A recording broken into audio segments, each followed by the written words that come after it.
Hello বিয়ার্স, কেমন আছেন সবাই? আশা করি সবাই অনেক অনেক ভালো আছেন।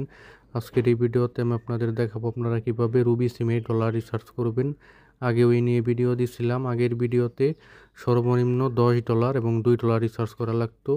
আগে $10 সর্বনিম্ন রিচার্জ করা লাগতো, এরপরে $10 থেকে $2 আসছে। এখন মাত্র $1 আপনি রিচার্জ করতে পারবেন।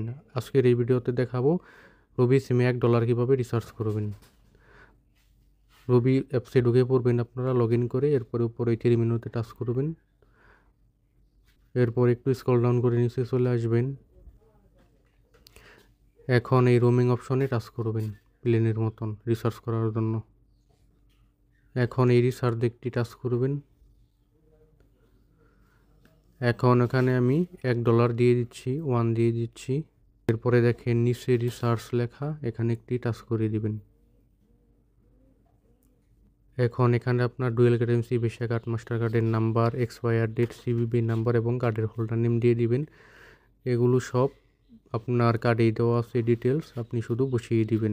ডুয়েল কারেন্সি কার্ডের ডিটেলস এখানে দিয়ে দিবেন, card number, CVV, holder name. এগুলো দেওয়ার পরে নিচে দেখেন পে $1 এখানে টাচ করে দিবেন।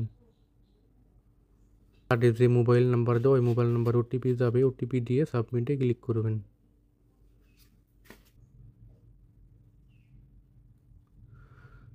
দেখেন আমার রিচার্জটি হয়ে গেছে $1। আপনারা ঠিক এইভাবে রিচার্জ করে নিতে পারবেন রুবি সিমে। আর যদি কেউ সিম কার্ড রোমিং করতে চান, যে কোনো সিম কার্ড আমাদের কাছ থেকে রোমিং করে নিতে পারবেন।